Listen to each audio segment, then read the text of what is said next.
So you need to take your sketchbook, open to a new page, grab your 3 styrofoam squares. You're going to take them and you're going to go ahead and trace them into your sketchbook. As you do this, you want to be careful with the styrofoam. Any mark that you make onto the styrofoam cannot be erased or changed, and you'll be able to see it in your final stamp. Great, now that we are done tracing it, what we're going to do is you're going to go ahead and do a sketch of what you want to put on your stamp. I would suggest doing one that is geometric shapes because you can stamp these right next to each other and it looks really cool.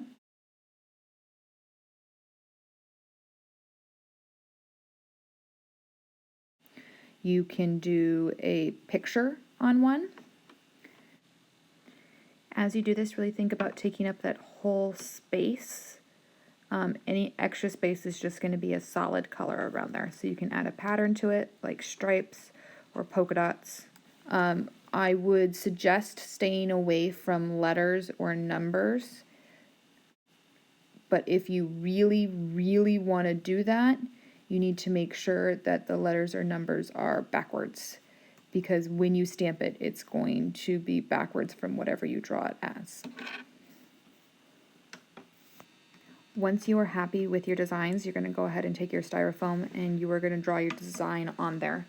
Using a pencil that is not all that sharp, you want to press the styrofoam down about halfway through.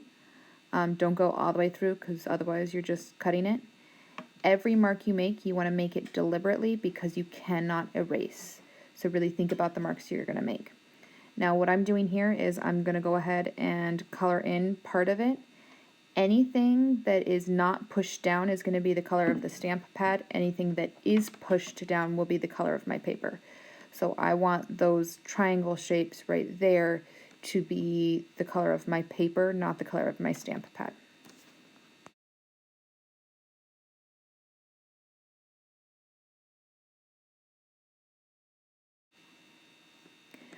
Then you're going to go ahead and draw the designs on the other ones you have.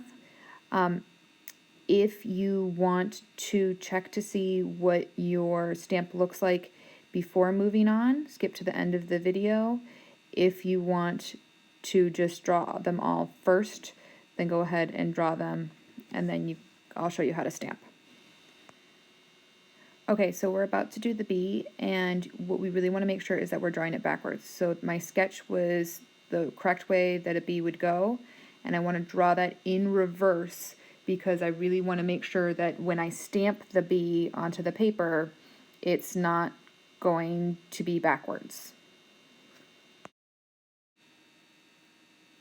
As soon as you're done, you want to go ahead and grab your stamp pad and open it up. Now, I tried this a couple different ways. You can take it and you can press it on there. If you're holding it, it's very hard to keep your stamp pad flat, but it's possible, and then you push it on there.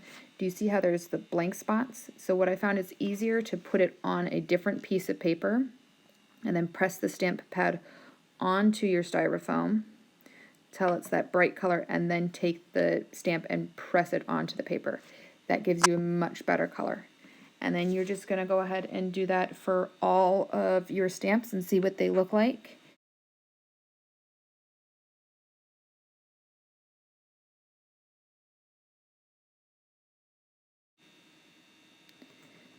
So the really cool thing with the geometric one is when you do it, you can go ahead and stamp it again and put it right next to your first stamp and line up those lines, and then you almost get a tiled pattern, and you can go ahead and do that for almost a full piece of paper.